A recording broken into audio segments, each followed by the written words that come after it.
You are listening to Keep Canada Weird, a weekly weird news roundup by the Nighttime Podcast.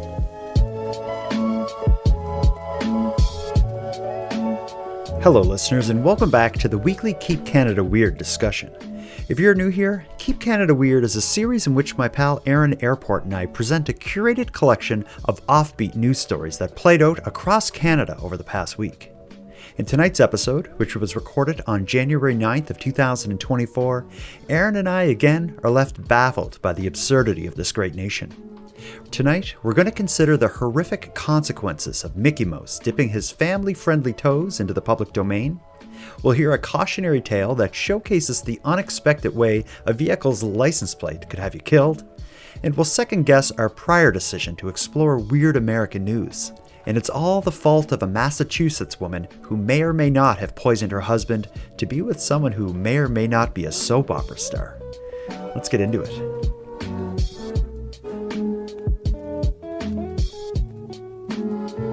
Handsome Aaron Airport. It's that time of the week, buddy. We're here for one reason only. It's not to talk about your week. It's not to talk about the weather. It is to Keep Canada Weird. Thanks for showing you're trying to match my enthusiasm. Yeah, I was. I guess I wasn't really consciously trying to do that, but I guess I just did. I got you fired up, but everything I said was BS anyway. We are here to keep Canada weird, but I do want to hear about your week and what's new with you. So let me just ask, Aaron, how are things? What's up?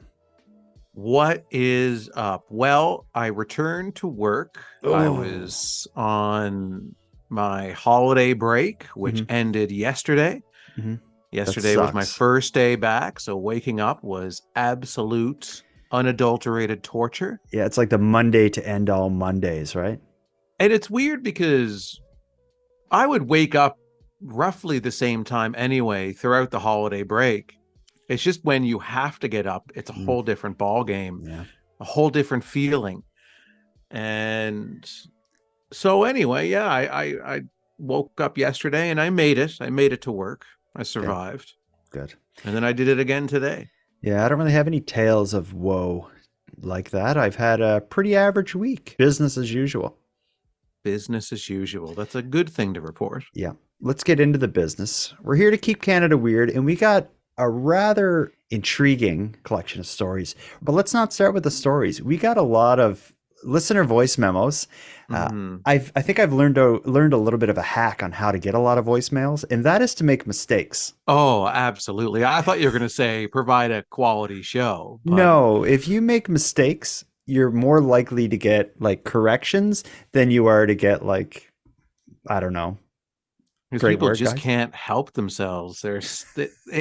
They can't even focus on their family or their careers when we mispronounce something or get a fact wrong or whatever it is on this show. And then it sits with them all week, and then they can't continue on any further with their lives until they correct us in a voice memo. Yeah, this is actually a good correction, though. It's one that I wouldn't have known. Last week we talked about who was purported to be Canada's worst impaired driver, the man with Canada's record for impaired driving convictions.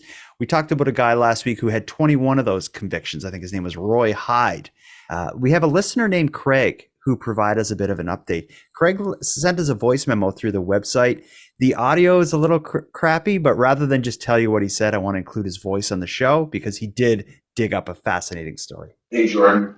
I saw you posted a story of perhaps the most prolific impaired driver. I think Terrence Noggle is Canada's worst. Okay, it kind of cuts off there. But what he says is, I saw that you posted about who is purported to be Canada's worst impaired driver, but I think Terrence Noggle is worse.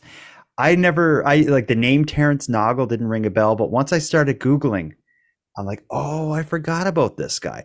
I'll just read you a short thing here. He's a Nova Scotia man who had at least 22 impaired driving convictions. And I say at least because I couldn't keep track of it. I was going through all these articles about him. A lot of them were CBC, and they were citing a number saying at least 20, over 20. I found one court document that showed his 22nd conviction. So I know he had at least 22, which beats Roy Hyde's 21. In Terrence Nagel's case, there will not be any more convictions. He actually died in prison in 2020 while serving a 15-year prison sentence for impaired driving, as well as a slew of other charges that went along with it. But correction to last week's episode, Roy Hyde is not Canada's most prolific drunk driver or impaired driver. Terrence Nagel has him beat by at least one conviction. If anyone out there knows someone who has more than 22 impaired driving convictions, let us know. Well, first off, Roy Hyde's not finished yet. That's what I was thinking.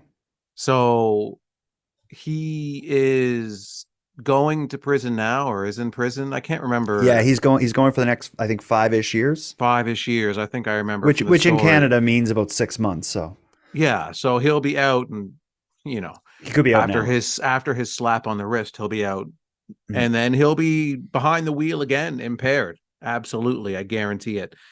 And also, we should clarify, we're on the borderline here of probably being misinterpreted as celebrating this. We absolutely are not. Oh, yeah. Let's make that clear. So we want to make that distinction that we're not encouraging or celebrating these records of impaired driving.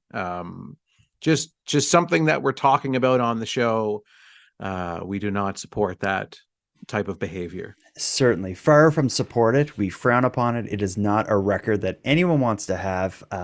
For me, it's, again, I said this last week, it says more about our criminal justice system than it does about the prolific drunk drivers or impaired drivers or whatever. The fact that someone can continue to make, to put people's lives at risk, it's mind-boggling. But anyway, let's move on. I just wanted to get that correction right up front. We're not perfect. No. Some closer to perfection than others, but well, of the two of us? Yeah. Okay. I'll just leave it at that. Me too. Let the listening audience decide for themselves emotionally. And if they want to leave a voicemail to say who they think is closer to perfection, you or I, we'll entertain that. Okay. We'll see where that goes. Let's get into it here. I have other voice memos that include corrections. We'll get to them throughout the episode, but let's move on to a story that I'm dying to get into with you. And that is the story of Mickey Mouse entering the public domain in the Steamboat Willie form. Are you you're not really a Disney head as far as I know. Have you been to Disney World? I haven't been to Disney World, but I'm quite familiar with all of their products. Okay, you know who Mickey Mouse is, obviously. I'm aware of Mickey Mouse, and I'm aware of Steamboat Willie, I think his name is. Is that? Yeah, I wasn't aware of Steamboat Willie. Steamboat Willie was a short that came out, like a short animated piece that came out in 1928 by Disney. And it had the first appearance of Mickey Mouse, although he looks a little bit different than what we know as modern day Mickey Mouse. The biggest difference is the Steamboat Willie version of Mickey Mouse. His ears aren't as big and as prominent as current day Mickey Mouse. He has solid, I think, black eyes rather than pupils, which gives him a little bit of a different look. And he's not wearing the gloves and kind of the trademark shorts that modern day Mickey Mouse is wearing. What kind of happened was he first appeared in Steamboat Willie, and over the years he's been kind of modernized, and his look has been changed. And with every kind of change in appearance, the copyright for that particular image or that version of him kind of starts anew. But long story short is, as of January 1st, 2024, the 1928 short film Steamboat Willie and the Mickey Mouse that it contains has entered the public domain, which means there is no copyright associated with it. You can use it for whatever the heck you want to use it for. So get ready, pornography industry. Well, the day you've been waiting for is here. I'm sure it's coming, but that's not why we're talking about it. The Mickey Mouse, as a result of this copyright lapse, has allowed Mickey Mouse to appear in content that Disney would never put him in, and that is going to lead to our first story. We'll just call this Mickey's Mousetrap, I guess. Finally tonight, you might know him as a beloved children's character, but a Canadian horror director has other ideas.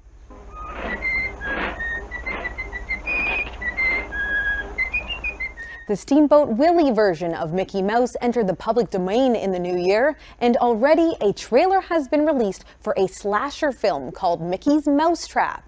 It's partly inspired by a Winnie the Pooh-inspired horror movie released last year after the beloved bear entered the public domain.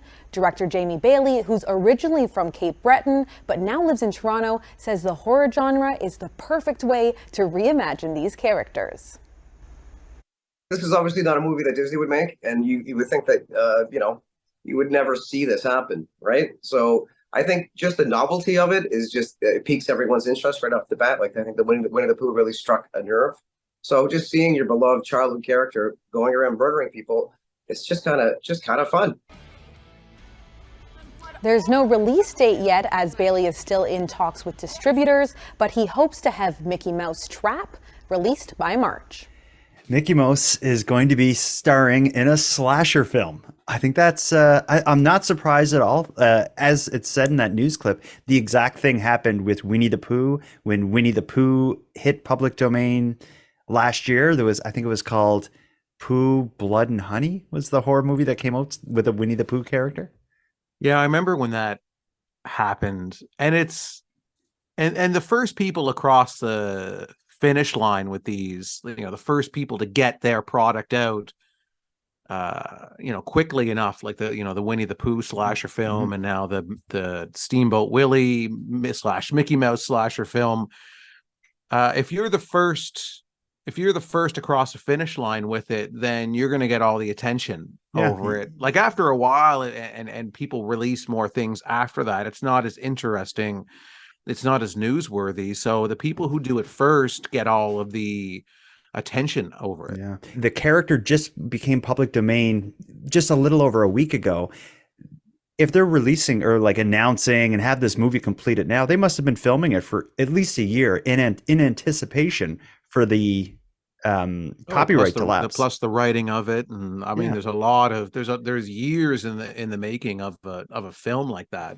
I have a feeling they probably saw the success of the Winnie the Pooh horror movie, and we're like, we got to do that with Mickey Mouse. It's hitting public domain, next year. Let's hustle and get this done. But they have the movie done. They're already promoting it. Now they're just trying to find somewhere to release it. And certainly this surge of attention they're getting by being first ones out of the gate is, I'd be shocked if it's not going to lead to like a Netflix or one of these types of people throwing money at, getting this movie out there, because people will want to see it just because of the novelty, as Jamie Bailey, the director, says in that news clip. Yeah, it's certainly a novelty. It doesn't interest me artistically at all. I don't really see the merit in it, but it does me. It does for me. I think just the juxtaposition of like Mickey Mouse, this beloved character that is associated, for most people at least, with this family-friendly franchise and corporation, like to see it portrayed in a horror movie and throw that whole thing on its head, I think that's cool. I will watch this movie when I get a chance. And I'm especially interested to find out the director is from Cape Breton, is from Glace Bay, where you're from, basically. Yeah. I didn't know that. I remember reading that he was Canadian, but I didn't know he was from Glace Bay, just down the street from me. But I'm surprised you don't know this guy. I don't know this guy. No, I know. Once I heard he was from Cape Breton, I'm like, I don't recognize the name at all. But what I'm going to be interested to see, what I'm mostly interested in with pieces like this, is at what point does someone accidentally cross the line in terms of infringing on the current copyright images that Disney would have ownership over. So when you look at Steamboat Willie and the pictures, it would be a very fine line that you would have to walk to make sure that you're not accidentally infringing on any of the current copyrights. Yeah, and it's more than infringing. It's if you even get close, Disney is going to come after you. Like this version of Mickey entering the public domain is something that Disney has been fighting viciously against for years in the United States. It's Steamboat Willie has been close to entering the public domain many times since 1928 when it was put out. But most recently, there was, and this is talking about U.S. law, that there's something passed in the United States in 1998 called the Copyright Term Extension Act, which was released just before this would have hit the public domain back in 98. This bill was passed, and because of that, people call it the Mickey Mouse Protection Act. That's like what people call this bill, because it was passed and advocated for by Disney. They did something similar in the 70s as well to try to prevent this from happening.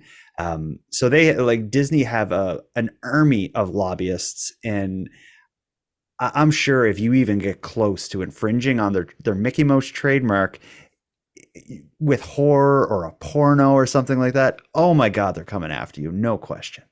Absolutely. And they will crush, like Disney would crush a film agency like whoever is putting this together if they wanted to. Yeah, so the people that are producing this content that now has Steamboat Willie or whatever, Winnie the Pooh or whatever character that is now public domain, they have to really have their legal aspects together and have all those ducks in a row and have lawyers involved to make sure that the content that they're producing is on the up and up in terms of.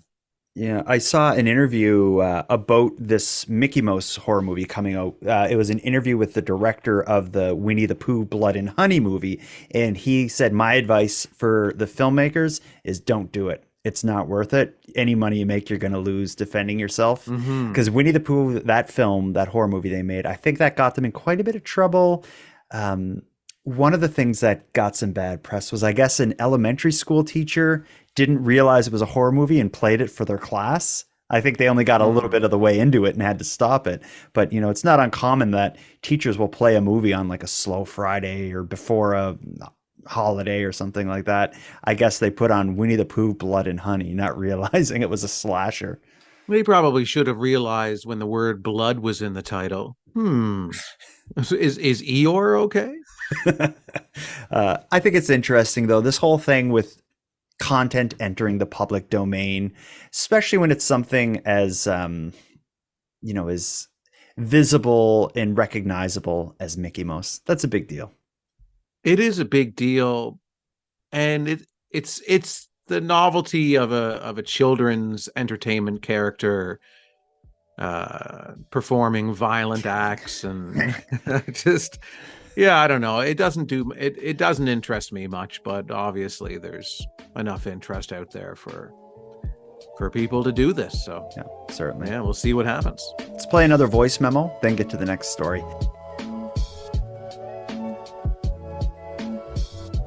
This isn't a correction, but it's another layer to the DoorDash crash we heard about last week. You remember we talked about the Dasher slamming into the house, $50 to $1,000 of damage. DoorDash is not taking 60 kilometers an hour down the driveway. And, I think the story we heard last week took place in Ontario, if my memory serves me, but it happened again. I think prior, actually, and it happened just in your backyard. We received a call from Terry in Cape Breton from Sydney. She had a similar experience. Listen to this. I was just listening to the story about the DoorDash crash, and I had to touch base with you to let you know that the same thing happened to me here in Sydney. It wasn't my garage, it was my car, which was parked on the street in front of my house, and my neighbor ordered DoorDash, and the Dasher who dropped the food off backed out of their driveway and right into my car, damaging the whole driver's side. And to make matters worse, they left the scene. So my neighbor and I contacted DoorDash, but they weren't very much help. They told me to settle it with the Dasher, who was long gone at this point. I ended up filing a police report and putting it through my insurance. and my car was gone for what felt like forever getting repairs. My DoorDash crash wasn't as expensive as the garage, but it was still a huge headache to deal with. Maybe it happens more often than we think. Anyway, I hope that DoorDasher has the day he deserves, and keep it weird, you two. See ya. I'm sorry to hear that happened, but your delivery of the story made me chuckle. Yeah, at least in the situation that we think it's in Ontario from last week, they got their garage damaged, but the food was still delivered. That must have. I never thought about that in last week's episode. That must have, or last week's story. That must have been a really awkward moment when he slams into the house and gets out, and in the middle of dealing with like, what did you do to our house? He's like, well, here's the food you ordered, and yeah, it's cold. It's all spilt. She doesn't get anything out of it. He just backs out of her neighbor's place and hits her car. That sucks. And then to leave, there's no way you don't. He probably had other things to deliver, and that's why he left. Because, whenever I hear of people backing into something and driving off, I'm like, BS, you didn't know you hit something. Yeah, I remember at one point in time, I was driving with my mother. She was backing out of a driveway, and there was a car parked on the other side of the street. And she had backed into the car on the other side of the street accidentally. And I was like, oh. And then she's like, what do I do? And I'm like, well, what do you mean? She's like, well, I'm just gonna leave. And I was like, and then she was like looking at me, like realizing that if I wasn't in the car, she would have just left. God. But then she realized that she had, because I was with her, she had to go up and say something. Either kill you and leave, or say something. She had a witness. Yeah, that's right. Terry, I'm so sorry to hear that this happened. I get, it's the insurance will cover it and all that stuff. But it's such a pain in the butt. I bet you the insurance probably made her get like quotes from 2 different places. She had to deal with picking up a rental car. It's winter, and the rental car probably didn't have winter tires. And yeah, it sucks when someone messes with your car and leaves, and it's a DoorDasher, and then you listen to a podcast and it's happening somewhere else. That sucks. Yeah, it does. It does. You know what else sucks? When your license plate almost gets you killed.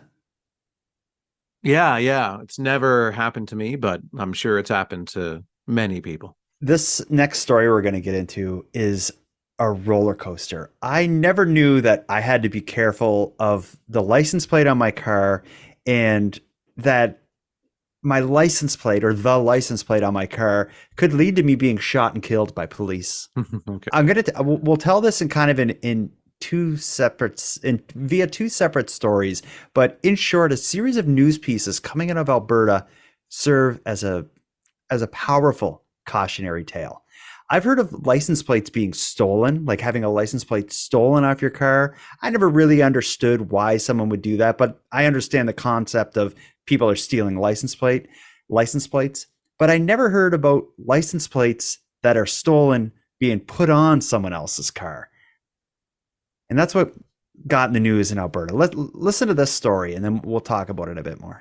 This security device is meant to catch any suspicious activity, but unfortunately, it wasn't recording when Emanuela Anye needed it to catch a criminal on camera.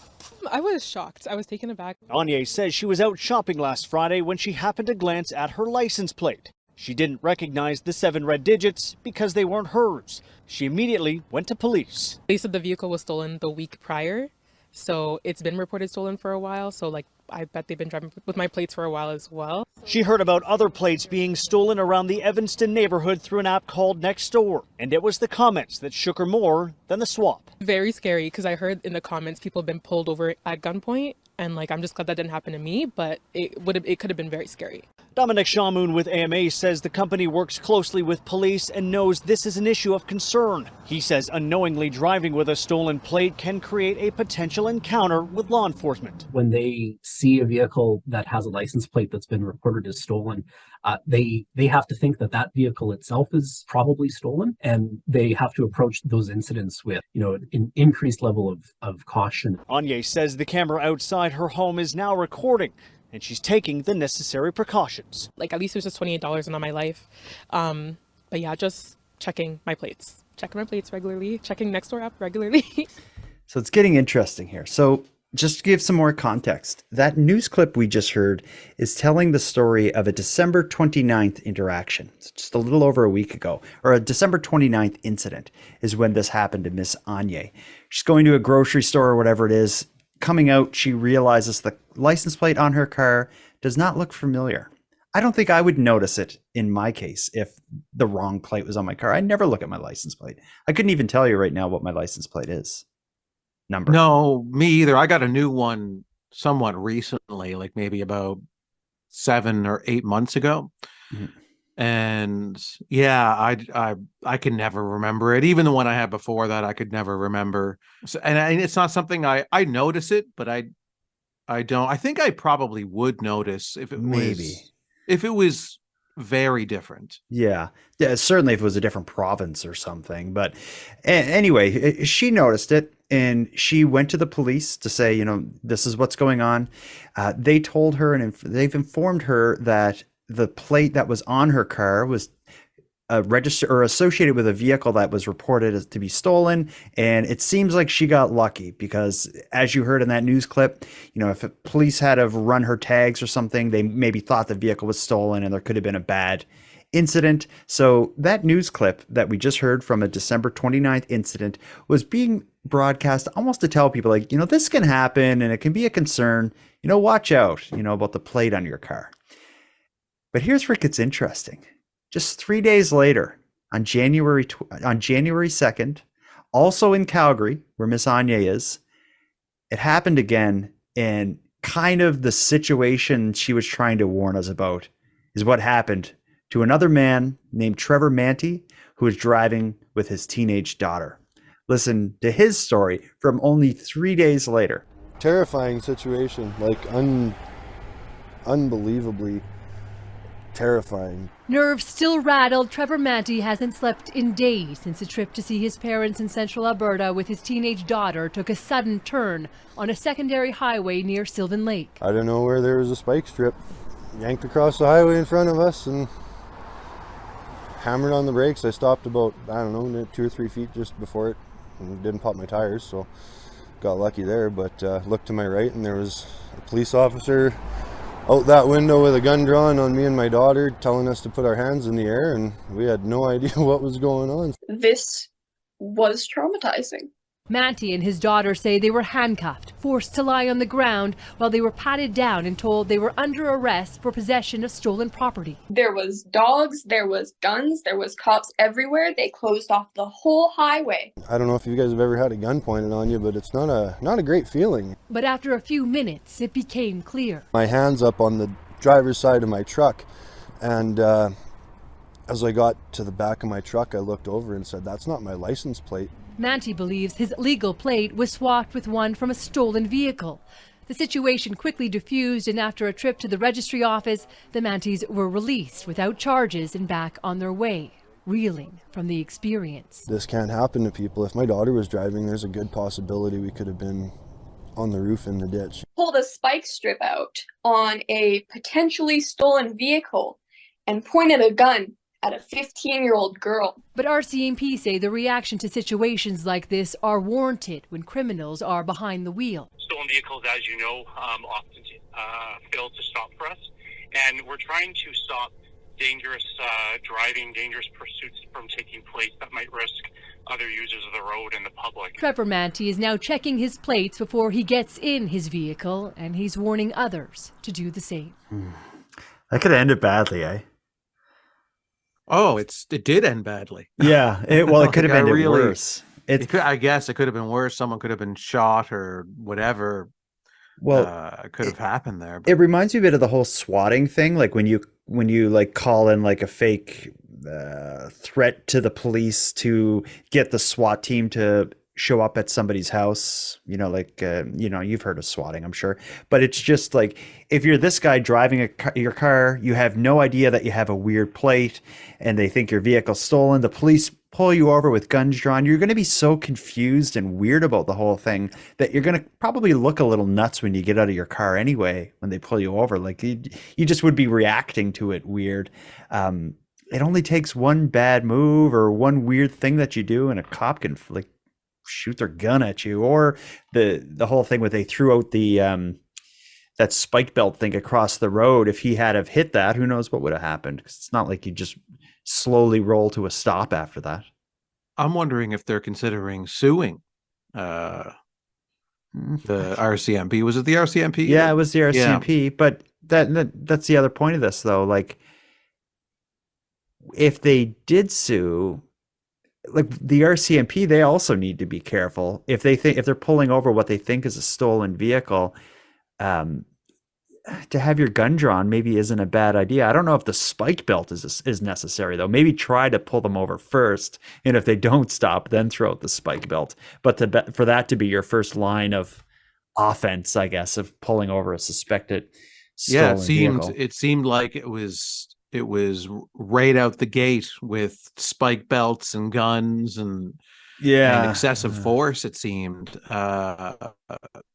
So to me, that sounds extreme, but I don't know the exact protocols. But I'm wondering, like, when they ran the plates before they, once they determined that vehicle was potentially stolen. Yeah, like they saw the plate, the they model put it in of some car that came up. Yeah, like they have computers or whatever in their car. Yeah, or they they're put it in talking their to someone. database or whatever, and they run the plates, and it's like, 2014 Honda Civic or whatever the car was. Did it match closely? Like, oh, looks like this truck is a stolen car. Yeah. So when they're stealing the plates and they're putting, the stolen plates and they're taking the other ones off, are they only putting them on vehicles that match the model and similar year and color to ones that they stole the plates off of? Like, I doubt it's getting that detailed. So when the cops run the plates, I doubt it's an exact match of the vehicle. Maybe. Like, let's say you have a stolen. Okay, and there's a few elements to this and layers to this I want to get into. If you have a stolen Honda Civic and you want to avoid detection or whatever, swapping the plates will make it so when the police run your tags, it's not going to show up as a stolen car. But if it shows up as the wrong model, that may get the cops to pull you over. So it wouldn't make sense to steal a plate from a matching vehicle. That way the chance of getting pulled over is way less. So it would kind of make sense if you were going to swap the plates, do it with the same model. But what I'm thinking is, why swap the plates? Why not just take that other plate and put it on your car? Why take the time? Like, if you're committing a crime, you don't want to get caught in the act. You want to do it as quick as possible and get out. So if you're going to steal a license plate off of someone's car in their driveway, it's a lot quicker to just unscrew the old license plate, take it, and get out of there than it is to like take off the old license plate and then reinstall your stolen license plate. Why go through that trouble? I guess to not arise any suspicion that something has occurred. So yeah, because with these people, if they realize there was no plate on their car, that would stand out. Yeah, and they would call the police, and then there'd be an investigation of some sort. So that's going to get so it does buy them a lot more time. Yeah, I guess you're right. If you swap if you just steal their plate, maybe you get 1 day of use out of it. If you swap the plates, you could get a week, you could get 2 weeks. I'd never notice. I'm sure. Yeah, you could get a month. I don't know, but it's definitely going to buy you a lot more time than it is if you didn't replace the plate. Okay, that makes more sense. When I was first reading this, I'm thinking like, why would they be doing that? But yeah, as we talked it out, you convinced me that that's the way to go. If I'm ever, well, let's start doing that then, you and I. I'm too busy to steal a car. You're too busy. Oh, sorry. And I love my car. I don't want to waste your time. No, I have a great car, and I wouldn't want another one. Yeah. It may seem weird to say, but I'm defensive about my car because my car, for all intents and purposes, is a piece of crap. But I love the car, and I will never replace it unless it like absolutely dies on the side of the road, which someday it may. Well, it sounds like we've decided who's closer to perfection now. We don't need the listeners to weigh in on this. You've announced you have a great car. Yeah. You've announced that you are as close to perfection as a human being can get. Long story short, your license plate can get you killed. If you live in Calgary, maybe take a look at your license plate, because 2 stories in the news about stolen plates, at least with one of them ending in police almost shooting a teenage girl and her dad, related to stolen license plates. Yeah, just take a look at it. Keep an eye out. Before we have a short break, let's hear another voice memo from a listener. You remember last week we talked about thousands of dollars of stolen butter and that product called GHEE. Yeah, ghee. We called out to listeners saying, if you have any idea, if you know anything about baking, maybe you have a better theory on what's going on with this stolen butter. We did receive some information. This is Sarah's stolen butter theory. Hey, Jordan and Aaron, it's Sarah from Georgia. And just listen to the episode about the butter thieves, and my best guess is it's a bakery. You know, I made the butter tarts after the butter tart thief last year, and to make a dozen butter tarts, is, I think 2 sticks of butter is what I used. But I'm thinking, like, if I bake a cake that requires icing, I usually use about 4 or 5 sticks of butter. So if I was a bakery, I mean, think about how many cakes and butter tarts they might make a day. That could end up being a lot of butter. So it would be very worthwhile for a bakery to steal the butter. Anyway, hope you guys Happy New Year and keep Canada weird. Bye. What was playing in the background? Hey, that's what I was going to say. She has some odd, it sounded like yodeling. Yeah. And I could also hear in the background, like kind of like a slapping thing. In my mind, she is like kneading dough. Yeah. With yodel music playing in the background somewhere in Arizona. She's making strudel. She makes a good point, though. If you're going to start looking for stolen butter, who uses more butter than a bakery? I agree. That's an interesting idea. However, imagine a bakery stealing from a local grocery store to get their butter and then getting caught. And then being the bakery that steals butter. Like, how do you even function as a business after that? Yeah, it's tough. It's a real like Hail Mary move. If maybe saving the bakery that's going out of business because, I don't know, Walmart is selling baked goods for cheaper than you can possibly put them out. So you're going into Walmarts and similar places, stealing butter so you can cut costs. I don't know. Time is tough. Times are tough. Like, the price of material is skyrocketing. You got to go to a restaurant nowadays. It's not even even kind of like a family restaurant, like a middle of the road restaurant. You pay like $24 for a meal each, where I feel like just 7 years ago, you'd be paying like $14 each. Like, the price of everything has skyrocketed. Yeah. And apparently butter is at the top of the list. I don't know. I agree with her. I think an investigation into this case would be wrong not to include knocking on the doors of some local bakeries. Saying, you mind if we come look around in here? It's worth a knock. I do agree. I don't believe it was a local bakery. However, it's worth a knock. You never know. Maybe it was a rogue employee of a local bakery. So maybe their boss was complaining like, oh, our expenses are really rising. Our profits are lowering because butter is so expensive. And this employee really wanted to look good in the eyes of their employer. So they took it upon themselves to go and steal the $1,000 worth of butter and be like, here, I made this butter myself. You can hear. It could have been one of those situations like, it's I've owned this. It's a family bakery. It's been in business for 50 years. The employee who loves their job hears the owner of the bakery talking to his wife or something like, I think it's time we sell the bakery, honey. It's just not what it used to be. We're making pennies on the cinnamon rolls, and this is their way of saving the farm, so to speak. I don't know. Yeah, maybe. I think we should cast suspicion on all bakers in that area and arrest them first and then find the truth later.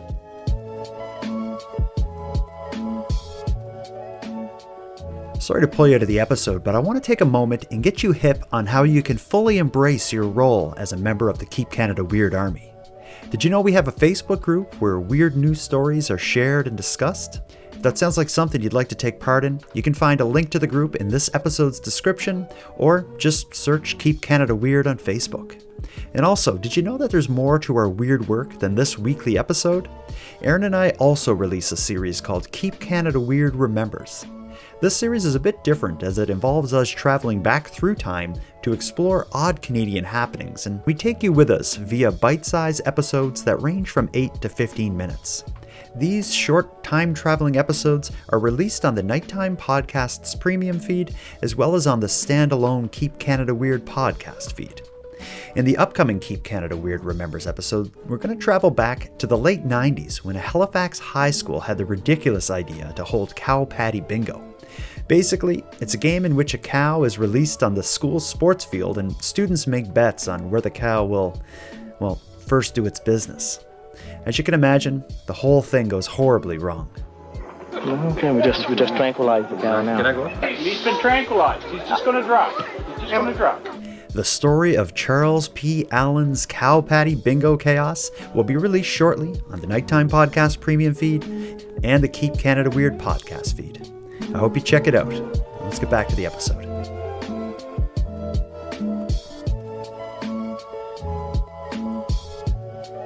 Suspicion is something you said. Arrest is a word you just said. All of these things are swirled up in this next story. So let me take you back, not to last week's episode, but I think maybe it was last week.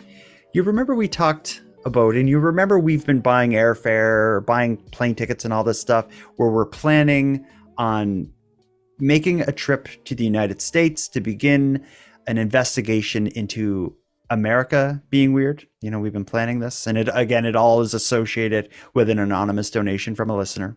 Yeah, Clearly, that's right. You know what I'm talking about. Yeah. The reaction to that has been mixed. There has been listeners who say, yes, this is great news. You can finally investigate stories in America, which is a crazy place. And, it's going to be fascinating to listen to. I've also heard of people saying, like, are you sure this is a good idea? Americans have a history of taking over and destroying things. Like, do you want to open your door of your sacred podcast to American stories? I've heard from one listener who says, like, this anonymous donor who is paying for you guys to go down to the United States to investigate this story. He's like, what do they have to gain from it? Who are they? Do they have ill intention? And that just led me to, like, I have all these thoughts, like, is this the right thing for you and I to do? Is it safe for you and I to go down there? So I did what a podcaster would do. I opened Google and I typed in America news. And the first thing that came up was a recent news story about a woman in Townsend, Massachusetts that was just charged with attempted murder in a bizarre case relating to the poisoning of her 73-year-old husband. In this story in Townsend, Massachusetts, this is not far from Canada. This is just beyond the New Brunswick border. In hearing this story, I'm kind of questioning, is this the right kind of weird for you and I? Mm-hmm. So let's test the waters. We're not going down there to investigate it, but let's listen to the story, see what we think about this, all right? Okay. I didn't poison him. As she stood in the doorway of the house on Ash Street, where she's under investigation for feeding her husband poisoned soup in early December, Roxanne Doucette tearfully denied it. I've never, ever tried to poison him in any way whatsoever. I love him very, very much, and I would never try to kill anyone. She claims the soup was simply old, but things took a bizarre turn hours later when she called 911 and her 73-year-old husband Paul was rushed to the hospital. That's where the couple was met by their daughter, who was suspicious and began to examine her mom's phone. According to court documents, there are messages on that phone from a scammer claiming to be a soap opera star who wanted to hook up with her, with one message saying, quote, "You have to get rid of your husband, honey. I need you so much." It was a scam. But court documents say she eventually wrote back, quote, "Making an amazing soup, special potion. Maybe I could collect life insurance." Her 73-year-old husband was barely conscious when first taken to the hospital, but survived. And while acknowledging it's the talk of the Townsend police chief is urging against any rush to judgment. I just tell everybody to just kind of take a step back, take a deep breath, think things through before you spread things or before you think you know what's going on. Sometimes it's a little bit more complex than it seems. A limited toxicology test on Paul Doucette came back negative, but Roxanne is now under court order to stay away from him. I just want him to come home. I just love him so much. America does have a unique flavor of weirdness, Aaron. Yeah, flavor is the key word here. That just came out accidentally. Yeah. Where do you start with that? Well, this story could have started and finished with one simple act that this woman could have done. So when you start engaging with someone online and they're claiming to be a soap opera star who wants to hook up with you, before you make any rash decisions or rush to any judgments or start making any drastic changes in your life, look in the mirror and ask yourself, would a soap opera star have sex with me? And if the answer is no, then don't poison your husband. Yeah, that would have stopped it. There's certainly more to this story. If if this is all going on, the 73-year-old father's sick in the hospital and the mom's there. If the daughter's instinct is to go through mom's phone to see what's going on, there's a lot more to this, certainly. Yeah, and the cop kind of alludes to that at the end. This story had started long before this alleged soup poisoning. Yeah. And then the other thing is, it turns out it doesn't even seem to be poisoned. Like, he was sick to the point of going to the hospital, but the toxicology results or whatever didn't show any illicit substance in his body. And she just claims, I don't think this came out in the news clip, but she claims in her defense that the soup was just really old. So he just had like intense food poisoning, I guess. But the police are probably trying to determine, like, no, she didn't use a poison, but did she serve him the soup knowing it was old and that it could potentially kill him? And then that would be a clean way for her to get away with it, to get away with murder in the sense of, yes, I served him the soup. I didn't know that it was old or that it would hurt him. And then it did. So that maybe they're trying to establish that intent.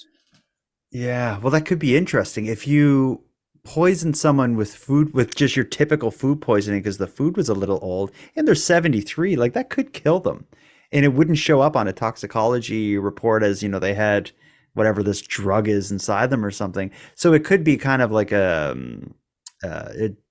well thought out, well planned murder. But I think the type of person who is willing to stand on her front doorstep and address the attempted murder charges against her with the local news is probably not the same person who can plan like this brilliant crime. Yeah. This is a weird story. It is a weird story. But I wish we could have had some footage of the daughter. I'd like to get a sense of who the daughter is as a character. Oh, that daughter has a story to tell. I guarantee it. Imagine finding that on your mom's phone. Like, Mom, this soap opera star, what did and what was it? It was just like a Facebook message or something, maybe from like this fake fan account. And who is behind that that's trying to get this random person to kill her husband? And it's, again, this woman, this soap opera star, I assume, is an attractive person. Oh, yeah, I'm sure it is. And this old woman, like, what does she think is really going on here? Like, I know scams tend to target the elderly a lot, but My God. Yeah, but people can be convinced. Like some people are just gullible and easy to trick. I think there's here in Canada, we have like a group of like, I don't know, thousands of people who believe this random lady in an abandoned schoolhouse in Saskatchewan is actually the Queen of Canada, and they don't need to pay their bills and their houses are getting taken away and all this stuff. You can trick people, and it doesn't seem to take much. I have a feeling she was just tricked. She refers to it as a scam. We hear in the news report like this message was just a scam. I think a scam would imply that there's like kind of money being taken and like a fraud aspect to it. But I don't know if that's what's going on here. It just seems like someone is screwing with it. It could be a long-term game from the scammer where life insurance, situation, when the payout comes, you can send me some money, fly me to you or whatever. I'm sure there's a number of ways they could spin it. Maybe, but if you're scam, like let's say you're a call center somewhere on the other side of the world, and what you do is call Americans and convince them that you're a soap opera star that wants to live with them, and you need to talk them into killing their husband, collecting life insurance, and splitting it with you. That, how many of those are you going to get? You wouldn't make money. It'd be way easier to be like, this is your credit card company, give us your credit card number. That scam, like if that was the scam they were trying to do to collect part of a life insurance, that's just way too much work. Maybe there's divisions though in these scamming call centers where one division is short-term scams and another division is bigger ticket long-term scams. Yeah, okay. Because if that was your job, yeah, it'd be evil, but because you're not really doing a lot of work, really. No, it doesn't sound like this particular scam is a lot of work per se. You're just sending a few messages a day to some lonely older woman. Like that's not really that much work. It sounds like this woman was pretty gullible. So I like calling it easy to be tricked. I know that's the same thing, but I think it's like there are people where I meet them and the way I would describe them is like, that's someone that would be easy to trick. Yeah. This lady appears to be easy to trick. I feel like, I don't know, just the appearance of her standing on her doorstep being like, I love him. I just want him to come home. If I was him, you 73-year-old husband, stay the hell away from that house. Don't ever go back there. Yeah, and I wish we had comment. Well, I mean, she's not allowed around him now. What is he thinking? What does he believe? Does he believe his wife is capable of this? Oh, this is not the first crazy thing this woman did. Yeah.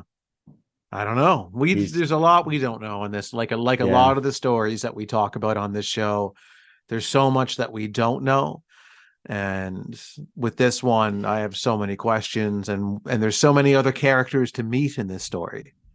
If we do an episode, once a month or so exploring American stories, is this the crap we're going to be dealing with? Oh, I think this is just the tip of the iceberg. Damn it. That's what we're getting into. So I think, maybe once a month to maybe have an episode where we just lightly peek into America, just, slowly moving the curtain across our face. Yeah. Yeah. And then we shut it and be like, F that. No. All right. This is an interesting story. People in Townsend, Massachusetts. If you live near her, I'd maybe consider moving. Or at the very least, don't eat her soup. Yeah, and if she's at the church bake sale, don't buy her brownies either. No, certainly not. Because they're all old. Well, let's start wrapping this up. We've been through a lot tonight. We've covered weird Canadian news. We covered a little bit of what makes American news so awful and weird. I think we've done our job. I think so. Anything else you want to say before we put a bow on this? No, I have nothing else at all to say or contribute. Okay. Handsome Aaron Airport, until next time. Jordan, until next time. The illusion of Mickey Mouse is about to be shattered, and I demand you watch that movie with me. And we do kind of a post-show discussion about the movie when it comes out. Mickey's Mousetrap. Oh, okay. Yeah, I will do. And if you know the director, whether it's you, Aaron, or anyone listening, I'd love to talk to him. Get me in touch. Okay, Jordan, until next time. when we do watch movies together, let's get sleeping bags and popcorn and order pizza and then make some prank phone calls.